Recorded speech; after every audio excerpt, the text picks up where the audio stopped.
Hello everyone, today I'm going to show you how to create a basic backup on SiteGround. So before you creating an account, you will have to purchase the plan, and if you want to buy to premium or subscription of SiteGround, please go through the link in description. You will get a referral code from me. So after creating your account, just log in.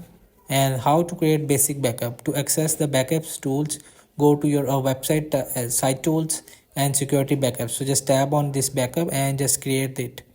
And to create a new backup, simply fill in a name for your backup in the backup name field under the create restore section. Click create and your website backup will be ready in a few minutes.